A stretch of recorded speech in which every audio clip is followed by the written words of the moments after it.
really feels like that first movie with the adults. Like, it feels like they have a very similar chemistry, as good with them as it was with the kids. And I think this is just more of that good stuff, you know? We were all 13-year-old kids learning how to act and be a part of a team. It was an amazing learning experience. It's one of those things where when they're back together, it's like no time has passed. That's kind of when you know who your real friends are.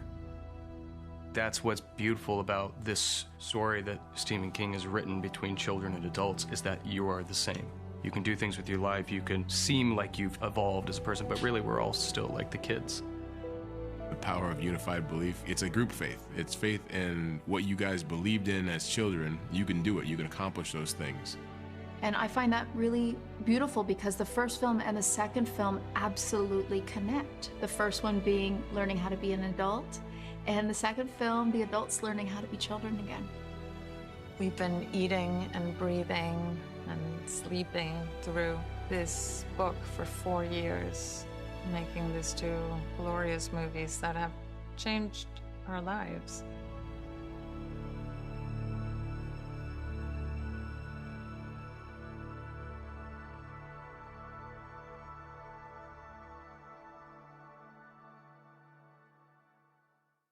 I knew from the first couple of scenes where Georgie is running down the street and chasing his boat, that it was going to be good, that it had been made by somebody who understood the material and was going to be really working hard to make a scary picture, and that he was going to keep hold of the human element.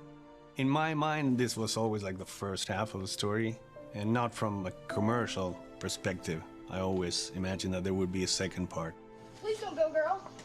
Realistically, it's 1,230 pages, something like that.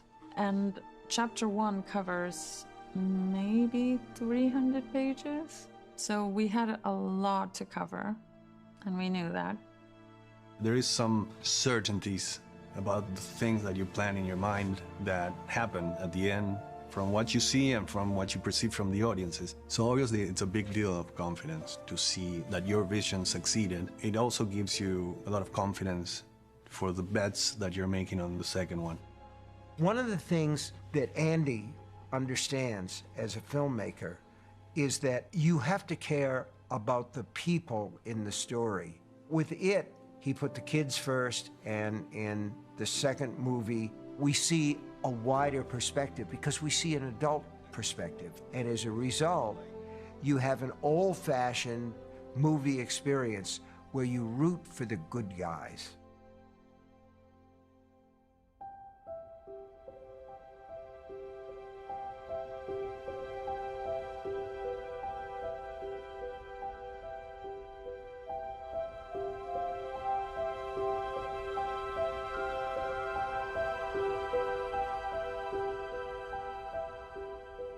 It felt like everybody wanted to be part of chapter 2. So it was kind of easy, the process of, getting the people that I wanted for the cast, because it felt like, this was characters that are worth playing. Even as we were casting the kids, we were thinking of who to cast as the adults. I love these characters so much, and I know that people love these characters so much. I want to be respectful to that and have the most amount of screen time for each of the characters. The characters are the same, but now they have like 2 versions. There were 2 conditions. One was that they had to be great actors, of course, and the second one was that they really had to look like the kids. We were all always hypothesizing on who would be the older selves. We'd pitch ideas to each other. And from the beginning, I was always Bill Hader. That asshole Finn decided to throw my name in the mix. It was almost like real life and the character of like, oh man, I want to be like that guy, like when I'm older. So I had this meeting with Andy, and I sit down with him, and he's, do you know why you're here? You're here because Finn. Okay, there's an actor named Finn. He's in Stranger Things. And I know, yes. So Finn said that you should be Richie, and so I'm gonna have you be Richie. Okay, cool. This is good. I'm liking the upper half of this. Let's get a medium. Right here. Right on my TV screen. I saw Sophia Lillis walk into the room back in early 2016, and I looked at her and I said, Oh, look, it's young Jess. Andy was sending me pictures of Soph and me together, and he goes like, what do you think, you know, in terms of the resemblance. And they had a beautiful screening for me on the lot, and I showed up and thinking it was just gonna be me, and Andy and Barbara were there, and Barbara handed me a glass of red wine, and they had popcorn, and I sat down, and then Andy was on this side, and Barbara, I was right there. And so I felt some pressure because they're dear friends of mine. I was like, oh, I really hope I like it, I hope I like it. But I knew how talented they were, so I knew I was gonna like it at the same time. And within the first 10 minutes of the film, I jumped and red wine went everywhere in the fancy screening room, and realized, yeah, that it was going to be an excellent horror film, and it was. And I love all those kids. Let's put it like this. Jack Dylan Grazer is a young James Renzone. It's crazy because it's not only physical, it's the way they talk and the speed at which they think and talk, which is just non-human. And the joke was that the day that they would meet, they would combust. All the stuff that has to do with Eddie Kaspbrak and the book and my impression of it, all I had to do was just do the best Jack Dylan Grazer impression that I could, and that was it. And when I first met him, we had a moment where, like, I was like, hi, nice to meet you. And then we both got nervous, like, awkward at the exact same time. It was really funny. It was really funny. The casting process for me, it's probably the hardest one I've ever been through. We put him through the ringer, this poor man. At that point, we had auditioned him 8 times, I think. We needed to read one more thing, and the casting director calls me and says, listen, he can't really do it today because he's on his way to the airport to get on a flight to get married. And I was sitting there at the kitchen table, and I got a text, and my manager, she's like, can you go in one more time? And it was the next day, and I was like, wow, when? And she said, today. And I well, I'm flying out to my wedding, you know, in like a couple hours. So I went back upstairs, told my at the time fiance, I was like, hey, listen, here's the deal. They want to see me one more time today. Do you mind? And she's like, you know what, just meet me in Austin. Take care of your business, you know, break a leg, and I'll meet you there. And I was like, perfect. 2 minutes later, I get a call from the casting director saying he's changed his flight. I mean, I didn't think I could do any more than I did the first day. This won't work without all of us. And they'll listen to you.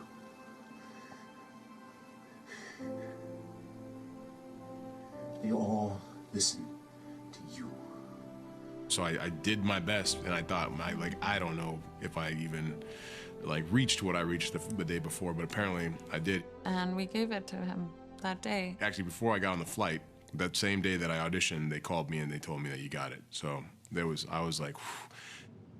Yeah, nice. You got pretty lucky. Yeah. With the cast. Yeah, I think you guys did an amazing job, if I do say so myself. Yeah, especially with your role. No, it was a really, when I saw you, man, it was like, oh man, this is fucking good.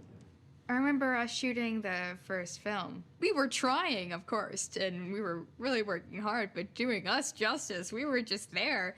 We were the ones who were hoping we did well. But now, and everyone else, like the adult versions are coming to us and saying, we hope we do well for you. But you don't have to do that. So every single kid from the chapter 1 wrote a letter as their character to our older selves. So we just kind of gave them some insight about our friends and how we were feeling during those times and who were the closest and all that kind of thing. I think that'll help. I think it'll be really, really cool. I loved getting it so much. It really connected me very quickly to what she was feeling and what she was experiencing when playing the character. And also, when they played these parts, it was before the film came out and before it became this phenomenon. And there was this sense of easiness and lightness and purity. And I got all of that from her letter. It was really fun to write. I definitely wrote a lot about Beverly and Bill, because Ben does not hate Bill. Ben is not particularly mad about Bill. What Ben really, really wants is for Beverly to know that he loves her and he would do anything for her, even if she doesn't love him back. It was kind of sad, too, because he wrote it, you know, as in, I hope by the time I'm this age, I've broken through these fears and I am this kind of person. And it was kind of all things that I was kind of looking at and experimenting with. So yeah, it was pretty cool to see that I was on the right page anyway. as the character growing up. Jaden was the thing that I really responded to in the first film, and so to get to come and try and do something with the same character, to try and be the next custodian of Bill Denborough, it was really to try and get to the heart of his guilt issues. I told him about all of the things that I hate about Derry and why I wouldn't go back, but then I talked about all the things that I loved about it and why it's worth fighting for. And I talked a lot about his guilt about everything, about Georgie's death and for leading everyone. I was kind of talking about the fears that he should have, but kind of reassuring him that everything's gonna be all right. You know, they had this thing where they wanted us all to sit at tables and talk with them and stuff, and they were kind of like, yeah, you know, I'm the seasoned pro, I'll sit and chat. And by the end of it, I was like, I wanted them to like me so bad. I'm like, why? I don't think Wyatt likes me.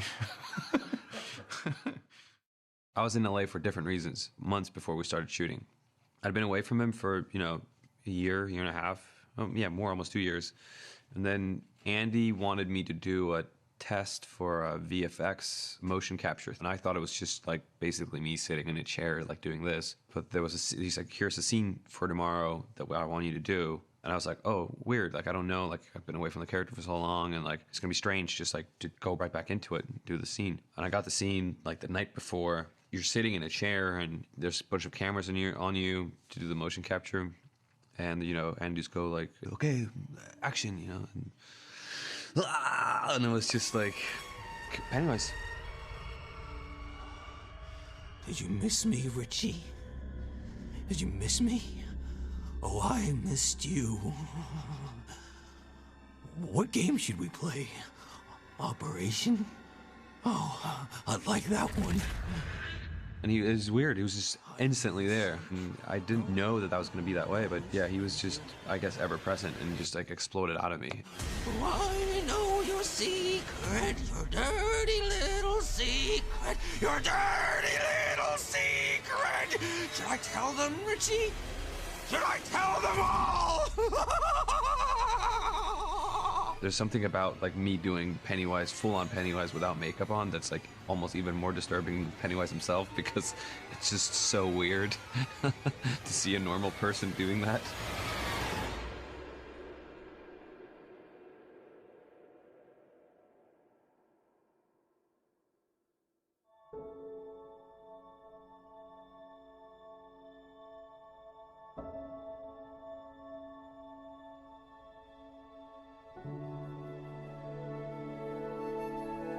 I just wanted to say that, you know, on our first experience, we had a lot of fun doing the movie, and I'm hoping to repeat the experience. So just have that in mind. It's going to be great, and thank you. How are you? This is your 11th cup of coffee. This is my 11th cup of coffee, and I'm gonna enjoy every sip of it. And Hi, guys. I'm not Mike. First time in Toronto. First time in Canada. First time in Canada. Everybody wanted to come back, basically, and most of them like made it. It proved to be like a great thing, you know. You develop a shorthand with the people you work with again and again, personal relationship that bring everyone together and generates like a good energy on set and off set, really making a movie a better experience. This meeting of the Losers Club has officially begun. I came to the day expecting that new things will make the scene better. And there you see, you know, Bill Hader doing the Jabba the Hutt impression. It wasn't something that I asked him to do. It just brought it, you know? And that's great because you really see the involvement of an actor when he comes to the set with ideas that make the character grow and the scene grow. Who helped you after Bowers cut you up? That was me. Please tell me you became a doctor. Yeah, he became a patient. Burn. Fuck you. That should be a big whack. Well, It's not that good of a joke. Well, it's because you laugh at your own joke before anybody gets a chance. No, because someone else should say burn. I'm a comedian, and that's what we do. That's how So you be warm funny. the audience up. That's So be funny. fucking funny. Is it? That guy's laughing. I haven't seen this man in my life.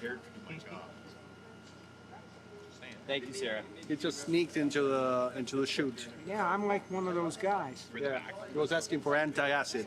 Yeah. How did we get him on set? We asked. Andy. I asked him if he would do a cameo for us, and he said, yeah, why not? But then he said, you have to know that every time I am in a movie, I jinx it. So I said, okay, let's turn that around. Very good. Now we have to do it. No. That's enough. That's scary enough right there. I'm not much of an actor, but you have to trust the director and you have to trust who's in the scene with you. And in this case, it was James McAvoy, who was very kind to me and helped me out a little bit. And it is kind of a funny scene, but part of that was James helped to flesh the scene out a little bit, so it made it more fun.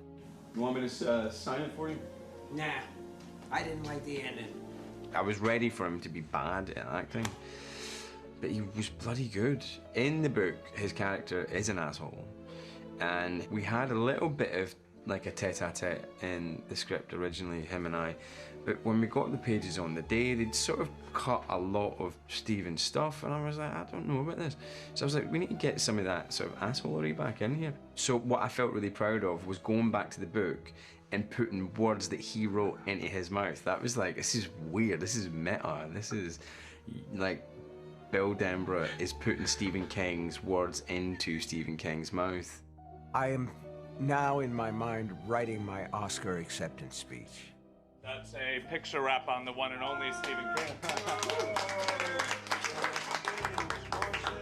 He could have come for a day to do the scene, but he came for 3 days to do the scene and to hang out with us. Came with Ethan, his grandchild, and we had a blast. It was amazing. Stepping into day 53, what's happened? Oh man, what hasn't happened, right? That's that's the typical response.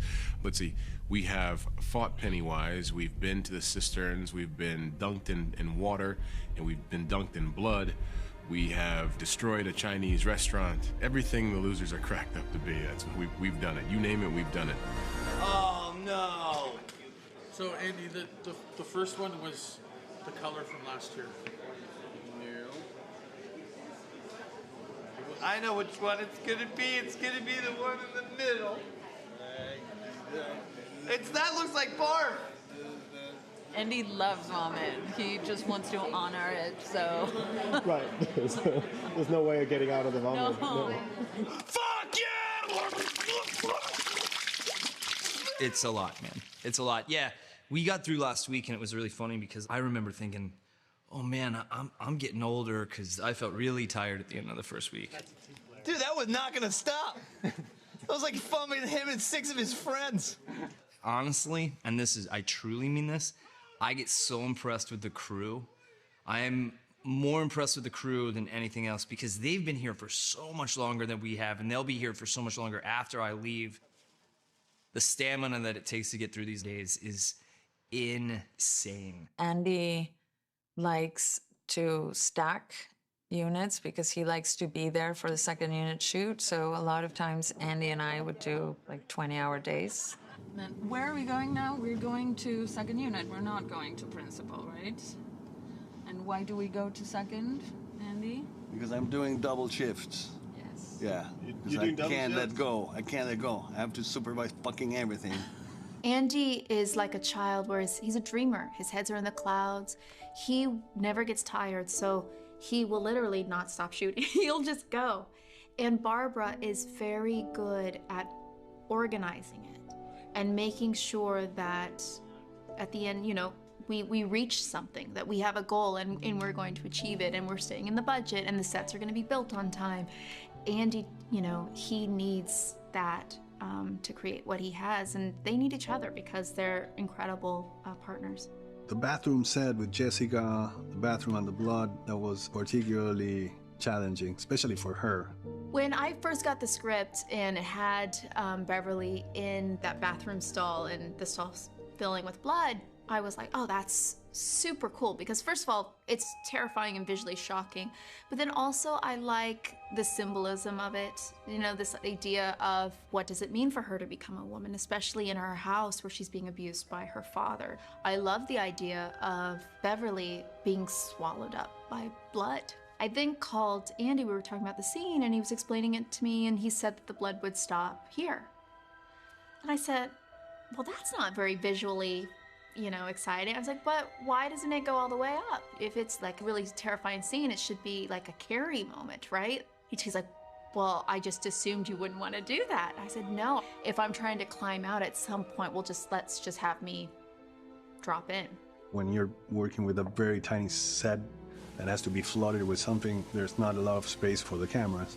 So you have to be very, you know, strategic with it, but also like seize the moment, because you can't do it like, you know, 17 times. We really mapped it out as much as we could without the blood.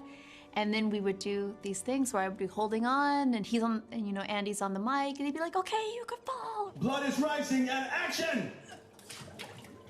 Under the water, I would plug my nose and I'd hold on to the bottom of the stall and I just like would count to 5. And then I'd like shoot back up.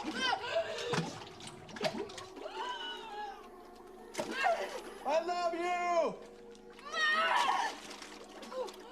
And one more! And cut. And that blood was so disgusting. Because it was like in your eyeballs and it gets in your nose and your ears and you just feel it all over you. Show me what it would look like with your left arm submerged. That is pretty dramatic. I like it a lot. Okay. You know, Andy was saying like, you know, oh, it's so great, Jessica, I'm so happy. I said, okay, well, you're gonna find out how happy you are. One more time! One more time! And cut! Very good. Bravo! She had no problem, but she had to run to me after the scene and soak me in fucking blood. No. Can you go around and try to make sure? At the very end of the shooting day, I just gave Andy and Barbara the biggest bear tackle and the biggest bear hug. I think her motivation during the scene was not character related. It was like, when I finish the scene, I can go to Andy and soak him up. You guys look like you were just born. And it's my favorite picture. They blew up this picture and gave it to me, and it's the two of them just covered in this slime. It's so disgusting, but we all look really happy. So right now we are in Port Hope, the beautiful city of Port Hope. Love you guys, and we're shooting for It number 2. Yeah. We love each other. Don't touch me, freak. Oh wait, I guess we don't. Okay. Just kidding. We love each other. We love each other. We have group chats everywhere. We talk to each other all the time. We hang out as much as we possibly can. We're a thing. We are a thing. The losers in real life. It's like, you know, going back to something that you love so much. It's like going back to last summer of school. Everyone had such a great time.